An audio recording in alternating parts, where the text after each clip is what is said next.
You know, the pre-spawn is one of those times of the year that I really look forward to. You know, the bass are moving shallow. They're using these migration routes to get to these spawning flats, and they stop along the way and they love to stage around some type of cover.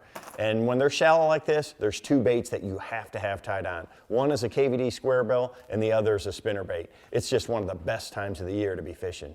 Big thing that I'm going to do is assess the water clarity and the type of cover, because you want to choose the bait that's the most efficient for the situation that you're faced with and the exact conditions. So I'm looking at the temperature, the visibility in the water, and the type of cover that I've got to be fishing to choose those baits. You know, if I'm around a lot of rocks, channel swings, things like that, man, it's hard to beat a KVD squarebill, either a 1.5 deep or a standard 1.5. Those are my go-tos. And I'm gonna use them in crawfish patterns a lot during the pre-spawn. You know, that Delta red, fire craw, brown crawfish, red tomato, you know, those colors like that are just really strong during the pre-spawn. If I've got a lot of grass or a lot of brush, cattails, lily pads, laydowns, bushes, things like that, a spinnerbait is hard to beat. You know, I love slow rolling a spinnerbait during the pre-spawn period of time around this cover. It's super efficient. I can make a really accurate cast, and it's so weedless that I can get it in and out of there very efficiently. And the vibration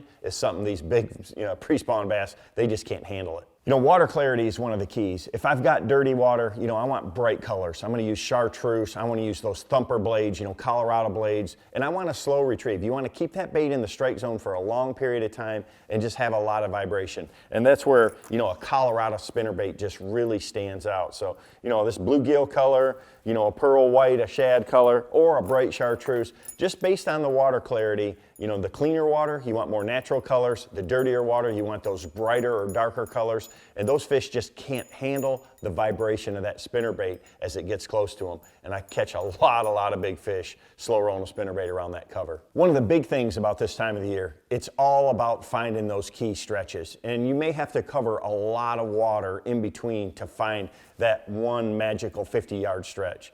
So, you know, a spinnerbait and a squarebill are just tailor-made for that situation. You know, I can get up there close to the bank and just parallel start making short, accurate casts with both of them and really grind it out. Whether I'm fishing rocky banks or riprap, things like that with that squarebill, or I'm really targeting, you know, that thicker cover or bushes with that spinnerbait, I'm gonna pick the bait that's the most efficient, get my bait right up there in that zone, position the boat so that I can keep that bait in the strike zone for as much of the cast as possible, put the trolling motor down, and start finding those pre-spawn bass.